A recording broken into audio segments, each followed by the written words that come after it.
The hammer slipped from my hand and hit the garage floor so hard it echoed through the whole house. I froze. Because I hadn't heard that voice in 3 years. Tea's ready. Soft. Warm. Familiar. I turned slowly toward the kitchen doorway, grease still smeared across my hands, heart slamming against my ribs like it wanted out. The yellow kitchen light spilled into the dark garage behind her, wrapping around her blonde hair like some cruel memory I wasn't prepared to survive. Claire. Standing there barefoot in one of my old hoodies. Holding 2 mugs like she'd never left. Every tool in my hand dropped at once. The wrench clanged. The screwdriver rolled under the truck. My breath disappeared completely. She gave me the smallest smile. Nervous. Fragile. You still take it with too much sugar, right? For a second, my brain refused to process reality. Because Claire Hart wasn't supposed to be here. The last time I saw her, she was crying in an airport terminal while I stood there too angry and stupid to stop her from walking away. 3 years. No calls. No messages. Nothing except silence sharp enough to cut through every lonely night since. And now she was in my kitchen like a ghost who knew exactly where everything belonged. Rain hammered the roof outside. Thunder shook the windows. I finally found my voice. What are you doing here? Her fingers tightened around the mugs. I didn't know where else to go. That sentence hit harder than any punch I'd ever taken. Then I noticed it. The bruise near her wrist. And suddenly the temperature in the room dropped to ice. I followed her into the kitchen like I was walking through somebody else's dream. The house smelled like cinnamon tea and rainwater. Claire moved carefully around the counters, avoiding eye contact while she placed the mugs down between us. Her hands trembled slightly. That scared me more than the bruise. Claire had never trembled. Not in college when she argued with professors twice her age. Not when we drove cross-country with $200 to our names. Not even the day she left me. But tonight? She looked exhausted in a way sleep could never fix. You gonna tell me what happened? I asked quietly. She stared into the steam rising from her mug. I saw your truck outside. That doesn't answer the question. Her jaw tightened. Silence stretched between us, thick and painful. I hated how fast old memories came back around her. The tiny scar above her eyebrow from when we crashed bicycles at 16. The way she tucked hair behind her ear when nervous. The way my chest still betrayed me every time she looked up. You still fixing engines? She asked softly. Trying to keep the shop alive. That old Mustang outside yours? Yeah. A tiny smile appeared. You finally bought your dream car. Funny thing about dreams. Sometimes you achieve them after losing the person you wanted beside you. I leaned against the sink. You married him? Her face changed instantly. Like I'd slapped her. And that's when I knew. My stomach twisted. Claire, she swallowed hard. Don't. So it's true. I said don't. Thunder cracked outside again. Then headlights flashed across the front window. Claire went pale. Not nervous pale. Terrified pale. She stood so quickly her chair scraped the floor. Turn the lights off. Every instinct in my body snapped awake. Who's outside? But she was already moving toward the window, breathing unevenly. And when I saw fear in her eyes, real fear, I knew this night was about to destroy both of us. The black SUV sat across the street with its headlights off, watching the house. Claire stepped backward from the window like she'd seen death itself. Tell me who that is, I demanded. She shook her head rapidly. Please, Ethan, just turn the lights off. I killed the kitchen light instantly. Darkness swallowed the room except for the storm outside. For a minute, neither of us spoke. The SUV didn't move. Rain slid down the windows in crooked silver lines while Claire wrapped both arms around herself like she was trying not to fall apart. Then quietly, almost too quietly to hear, she said, "He found me." A cold anger spread through my chest. Your husband? She nodded. I looked again toward the street. Did he do this to you? Her silence answered everything. Something dangerous woke up inside me then. The kind of anger men spend years learning to bury. I grabbed my jacket from the chair. Claire panicked instantly. No. I'm talking to him. No, you don't understand him. I understand enough. She caught my arm before I reached the door. Her fingers were ice cold. Ethan, please. He wants you to react. I looked down at her hand gripping my sleeve. You should have called me. Her eyes filled instantly. I almost did. So many times. That hurt more than I expected. Outside, the SUV's engine suddenly started. Claire flinched violently. That was all I needed to see. I walked to the front door anyway. Ethan. You don't get to walk into my house terrified and expect me to do nothing. Her voice cracked. He said if I ever came back to you, he'd ruin your life too. I stopped cold. The SUV slowly rolled forward through the rain, then paused directly in front of the house. The driver window lowered halfway. I couldn't see the man clearly, but I could feel him staring at us. Watching. Waiting. Claire whispered behind me. He enjoys making people afraid. Then the SUV drove away into the storm. But somehow that felt worse. Because men like that never leave quietly. Claire barely slept. I could hear her pacing the guest room all night while rain battered the windows. Around 3 a.m., I found her sitting on the floor beside the bed, knees against her chest, staring into nothing. You okay? She laughed softly at the question. No. I sat beside her anyway. For a long moment, neither of us spoke. Then finally she whispered, I thought marrying him would fix me. I frowned. Fix what? The part of me that kept loving you after you stopped loving me. That hit like a knife straight through the ribs. Claire, you were angry all the time back then. Tears filled her eyes. After your dad died, you shut everyone out. Including me. Because she was right. At 24, grief had turned me cruel without me noticing. I worked constantly. Drank too much. Picked fights over stupid things. Claire kept trying to save us while I kept pushing her away. Until eventually another man showed up offering stability and certainty. And she took it. I thought he was safe, she whispered. The room went silent except for thunder outside. Then she pulled her sleeve back slowly. Bruises. More than I expected. My stomach turned violently. How long? Her voice broke. Almost a year. I had rebuilt engines with steadier hands than the ones I had now. Why didn't you leave sooner? Because men like him don't let you leave. The raw honesty in that sentence hollowed me out. Then suddenly, a loud crash outside. We both jumped. I rushed to the window. My truck windshield was shattered. A brick sat on the hood. Wrapped around it was a note. Claire looked sick before I even opened it. I unfolded the wet paper slowly. You always come home to him. The message below it made my blood freeze completely. Next time he dies. The police came at sunrise. They took pictures. Asked questions.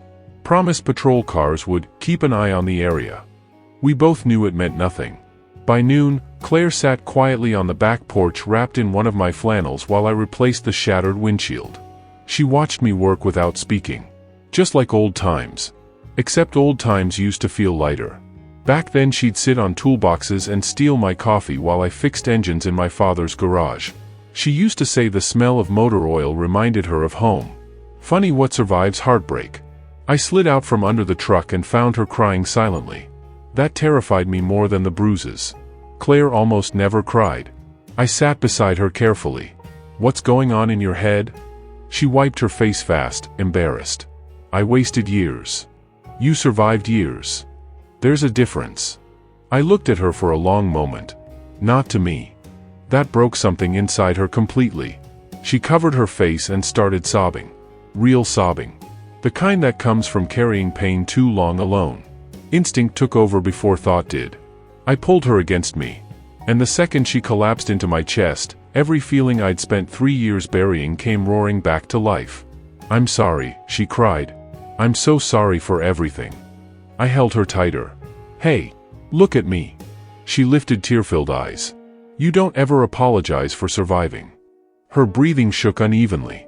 For a moment we stayed there tangled together while wind moved through the trees and sunlight finally broke through the storm clouds. Then quietly she whispered, I still love you. Everything inside me stopped. Because the terrifying truth? I never stopped loving her either. But before I could answer, a car door slammed in the driveway. We both turned instantly. And standing beside a black SUV was her husband. Smiling. He looked nothing like I imagined. That somehow made him worse. Clean haircut. Expensive coat. Calm smile. Like the kind of man neighbors trusted instantly. But predators rarely look dangerous. Claire's entire body locked beside me. Go inside, I told her quietly. Her husband laughed from the driveway. Still protective, huh? I walked toward him slowly. You've got 5 seconds. Or what? He held up his hands casually. Relax. I'm here for my wife. Claire's voice shook behind me. I'm not going anywhere with you. His smile twitched slightly at that. There you are, sweetheart. He tilted his head. You've embarrassed me enough. Every word out of his mouth sounded rehearsed. Controlled. That scared me more than yelling would've. You smashed my truck? I asked. No, he smiled wider. But I understand why someone might. I stepped closer until we stood inches apart. You touch her again, I bury you. For the first time, his eyes changed. Cold. Empty. Then he leaned closer and whispered. She told you about the baby yet? My entire body froze. I turned toward Claire instantly.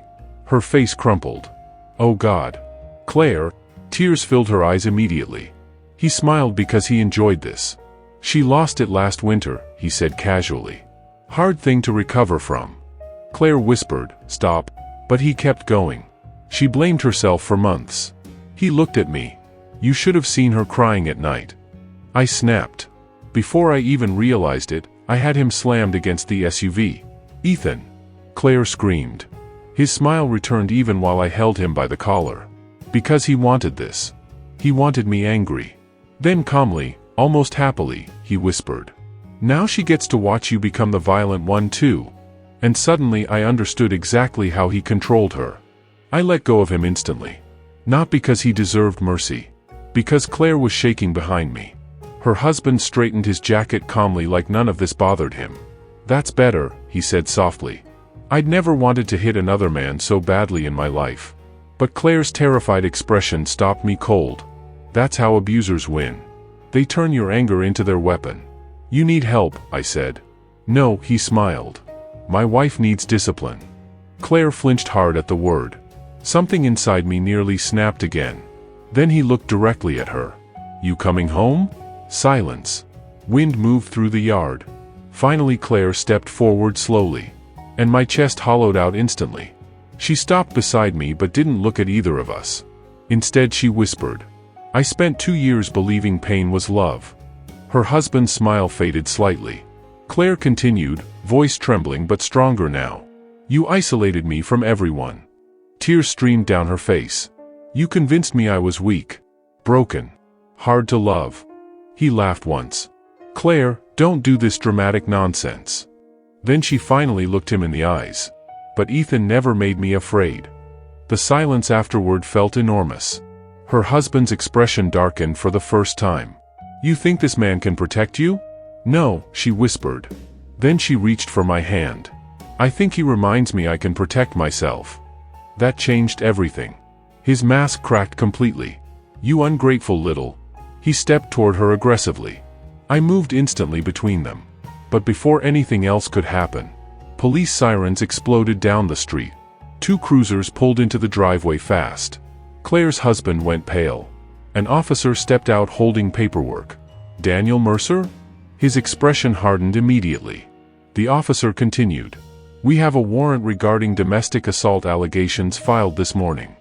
Daniel turned slowly toward Claire. Pure hatred burned in his eyes. You called the police?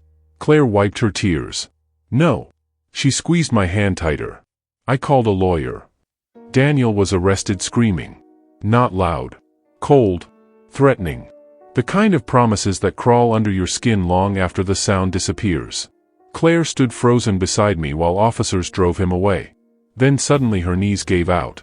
I caught her before she hit the ground. It's okay, I whispered instantly. But she was crying too hard to answer. Years of fear were leaving her body all at once. And pain like that never exits quietly. I carried her inside and wrapped blankets around her while evening settled over the house. Neither of us touched the tea sitting cold on the kitchen counter from the night before. Funny how life changes in 24 hours. Claire stared out the window for a long time before speaking. What if he comes back? He won't touch you again. You can't promise that. I walked closer slowly. No, I knelt beside her chair. But I can promise you won't face it alone. That broke her again. She touched my face carefully like she still couldn't believe I was real. "I used to dream about this kitchen," she whispered. "About you fixing cars in the garage while I made tea." Emotion clogged my throat instantly. We were supposed to have a life together. We still lost it. "Maybe," I said softly. "Or maybe we just lost time." Tears rolled down her cheeks again. Then finally, after years apart, heartbreak, pride, and pain, she kissed me. Slow, shaking, like someone finally coming home after surviving a war. And in that moment I realized something terrifying. I would spend the rest of my life protecting this woman if she let me. But then Claire pulled back suddenly, eyes filled with fear. "There's something I never told you." My stomach dropped. "What?" She whispered the words like they physically hurt. "The baby." And then she started crying again. "Ethan, it was yours." The world went completely silent. I couldn't breathe, couldn't think, couldn't even process the words at first. Claire covered her mouth while tears poured down her face. "We broke up for 2 weeks before the wedding," she whispered shakily. "That night you came over, I remember. God, I remembered everything. Rain against the windows. Her crying in my arms. One last night together before she disappeared from my life forever. Except apparently, she hadn't left alone. I found out after I married Daniel," she said. "And by then I was trapped." My chest physically hurt. "You should have told me." "I know." Pain filled her voice so deeply it nearly destroyed me. I was scared. Then after I lost the baby, she broke completely. I didn't know how to survive that kind of guilt. I pulled her into me instantly. And this time we both cried. For the years we lost. For the child we never got to meet. For 2 broken people who spent too long believing love was supposed to hurt. Hours later the storm finally ended. Moonlight spilled softly through the kitchen windows while Claire stood making fresh tea in silence. The same yellow light wrapped around her blonde hair again. And suddenly we were back at the beginning. Except this time I understood why my heart nearly stopped when she walked into that garage. Because some people never really leave you. No matter how much time passes. Claire handed me a mug carefully. "Too much sugar," she said softly. I smiled through tears. "Still exactly how I like it."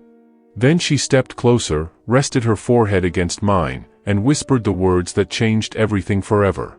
"I think I finally came home."